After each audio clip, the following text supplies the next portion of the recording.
How's it going, guys? It's Jayson here. It's 2021 and I'm absolutely pumped for the AFL season. Even though we're 2 months away from the AFL season kicking off, I thought I'm just too excited. I've got to do an AFL 2021 ladder prediction video because we all know how good the footy card videos do in the off season.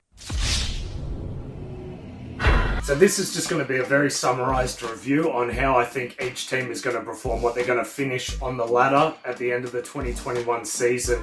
And it's mainly going to be based off of their form, each team's form in 2020, as well as their most recent trade period and injuries. I'm also going to do who I believe, at the end of the video, who I believe will be the 2021 Premiers, as well as the Brownlow medalist and Coleman medalist. So stay tuned to check that out as well. Let's just jump straight in. Alright, so I'm going to start at the bottom of the ladder first. So who I think will take out the wooden spoon in 2021 will be the North Melbourne Kangaroos. They finished in 17th position and it was a tough year for North. Head coach Rhys Shaw left the club with mental health issues, so it's good to see him get a new development role with the Gold Coast. North also lost Shaun Higgins to the Cats, as well as a massive out in Ben Brown going to the Demons. Ben Brown has been one of the most successful leading goal kickers in the last few years, so that is a massive out. North did pick up Jayson Stevenson from Collingwood, who is the 2018 Rising Star.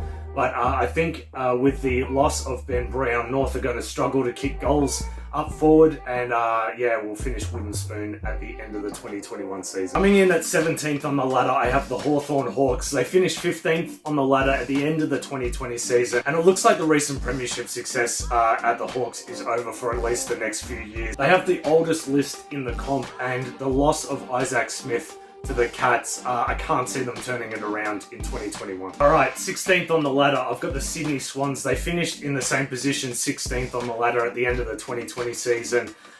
They've missed out on finals the last 2 seasons, and I think a big factor for Sydney's success in 2021 will be if Buddy Franklin has an injury-free season. It's great to see him back on the training track.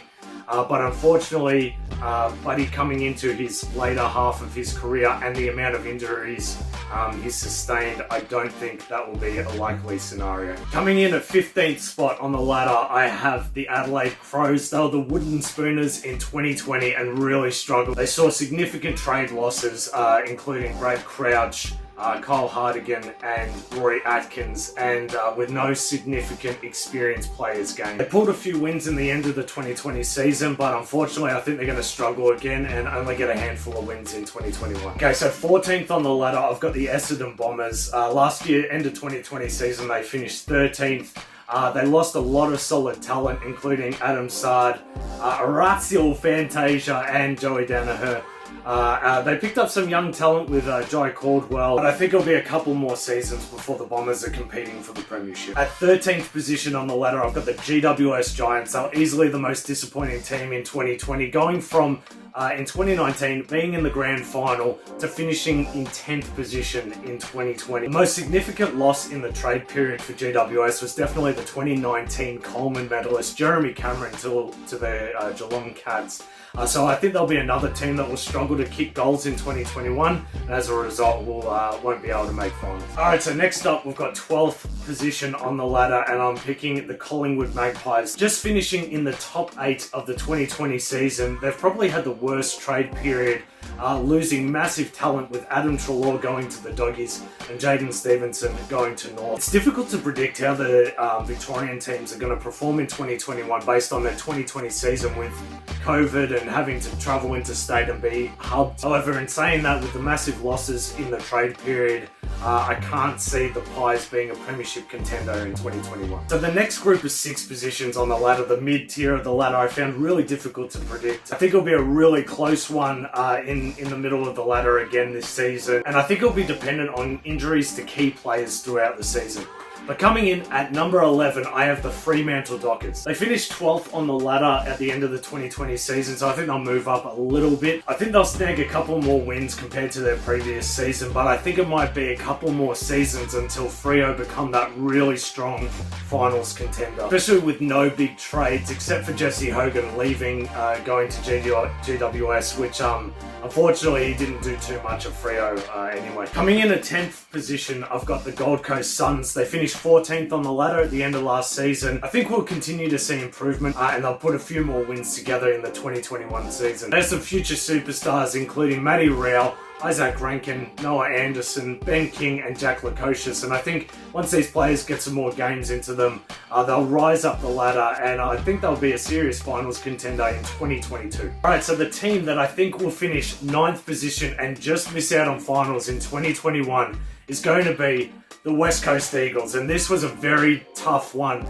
The Eagles finished 5th position in both the 2019 and 2020 seasons, but I think with the faster teams that I'm going to mention in the top 8, they won't be able to keep up with them in 2021, and I think they're just going to finish outside the top 8. Alright, so now onto the top 8, finals footy, and coming in at 8th position, I have the Carlton Blues. They finished 11th on the ladder at the end of the 2020 season, and with Teagues coming in for his 2nd season as head coach, as well as their solid midfield, including their captain, Paddy Cripps, and Walshy in that awesome midfield. I think they're going to get a few more wins in the 2021 season. I think their success is also going to be dependent on if Charlie Curnow has an injury-free season. He's a massive weapon up forward for the Carlton Blues. However, he's had a few injuries, so if he can sustain an injury-free season, I think they're definitely going to make that top 8. Coming in at 7th position, we have the back-to-back premiers. That's right, the Richmond Tigers. They finished 3rd on the ladder at the end of the 2020 season, timing their run again very nicely into finals.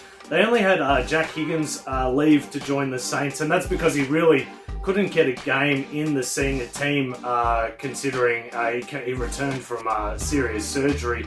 But with the team, I think Tigers will finish in the top 8, and if they time their run again, who knows? I think they might even take the premiership. Alright, 6th position, let's go. We've got the Port Adelaide Power, easily the most impressive team in 2020, finishing minor premiers from finishing 10th position in 2019. So that was a massive improvement. So I think they're going to perform well in 2021 with no major lineup changes. Okay, so coming in at 5th position on the ladder at the end of the 2021 season, I have the Melbourne Demons. So finishing just outside of the top 8 in 9th position at the end of the 2020 season, with the addition of Ben Brown from North Melbourne. He's going to dominate the scoreboard, I think, in 2021, which will greatly assist them. And with Gorney continuing to dominate the ruck, as well as the midfield of Oliver and Tracker, I think they're going to go deep into finals in 2021. Alright, so now on to the top 4, and I've got 2 teams that were leaders in 2020 and 2 teams that are on the rise for 2021. So coming in at 4th position, I have the Western Bulldogs. Finishing at 7th on the ladder at the end of the 2020 season, the Doggies showed some promising signs coming into finals last season with a chance to repeat their fairy tale 2016 Premiership run. Unfortunately, that did not happen, but I still think they'll keep that finals momentum into 2021 season with their exciting brand of fast-flowing footy. That on top of a strong trade period, picking up Treloar from Collingwood, adding to an already stacked midfield, as well as Stephen Martin from Brisbane Lions in the ruck. The Doggies will be an elite team in 2021. Alright, so another team on the rise, finishing 6th position at the end of last season, and that will finish 3rd position at the end of 2021 will be the St Kilda Saints. Jack Steele leading the midfield, having a stellar season in 2020 and one of the Brownlow favourites leading into 2021. Saints have also brought in some quality talent with Brad Crouch, Sean McKernan and Jack Higgins. They'll continue their momentum and be a strong premiership contender in 2021. Okay, so coming in at 2nd on the ladder, and this is a team that arguably has the best midfield in the AFL currently, and that is the Geelong Cats. Finishing 4th on the ladder at the end of last season, it's crazy to think that this list could get much stronger, but in the recent trade period, they picked up Sean Higgins from North Melbourne to add to one of the most impressive midfields with Dangerfield, Selwood and Mitch Duncan. Also with the inclusion of the 2019 Coleman medalist Jeremy Cameron from GWS going up alongside the 2020 Coleman medalist Tom Hawkins. this forward line will be the most dominant in the AFL, and this team will be an absolute powerhouse in 2021. Alright, so coming in on top of the ladder and will take the minors Premiership, I think will be the Brisbane Lions. Finishing last season at second on the ladder, they have a stacked list, including some absolute guns, 2020 Brownlow medalist Lachie Neale, as well as Cam Rayner, but they'll definitely need their main ruckman, the Big O, Oscar McInerney, to rise up, coming in as their main ruckman with Stephen Martin getting traded. It'll be interesting to see how Danaher coming into the Brisbane Lions goes with his previous injuries, wishing him all the best coming from the Bombers. But I don't think it will have, if he's in or out throughout the season, their quality list, I don't think it will have a massive impact on their performance. Alright, so now on to predicting the premiers for 2021. I think it's the team that's going to finish on top of the ladder. That's right, the Brisbane Lions with their stacked list, and I think Chris Fagan's just doing a great job as coach. They've really honed in the players and got a good game plan. I think they're going to take the Premiership in 2021. Alright, so Coleman medal for 2021. I think it's going to be, it's his first time he's going to get the award, and that will be Tommy Lynch from the Tigers. I think it was going to be tough with Jackie Rewalt. I thought Jackie will steal a lot of the goals from him, which didn't really happen in 2020 because I think he had a bit of injuries, and with Jackie coming in to his second half of his career, towards the end, I think he's going to take more of a back role, and Tommy Lynch is just going to step out and just dominate and kick all the goals. It'll come down massively to his accuracy, obviously, but let's see if he puts it together and if he'll win the Coleman. And finally, my Brownlow prediction for 2021, and I couldn't split it. I've got two favourites. They're both young guns. They're both captains of their club. That's right, Marcus Bontempelli and Paddy Cripps. It's a really tough one. I'm really not sure, but I think both of these players have having stellar careers. They're both still very young. If I could pick one, I think I'm probably going to have to go Paddy Cripps, but I think it's also going to depend on if like Walshy will steal points from Cripps or Jack McRae will steal points from Bontempelli. So it just depends on which team I think is going to perform better throughout the season, because usually the teams that finish higher on the ladder obviously get chances at more Brownlow votes, as well as the other players in the team stealing points off of them. Alright guys, thanks for watching. If you enjoyed this video, much appreciated if you smash that like button. Let me know in the comments, who do you think will be the premiers, Coleman medalist, Brownlow medalist? Let me know your ladder predictions down below. Don't forget to subscribe. We've got more footy card videos when the season kicks off again. More footy related content, and I'll speak to you soon. See ya.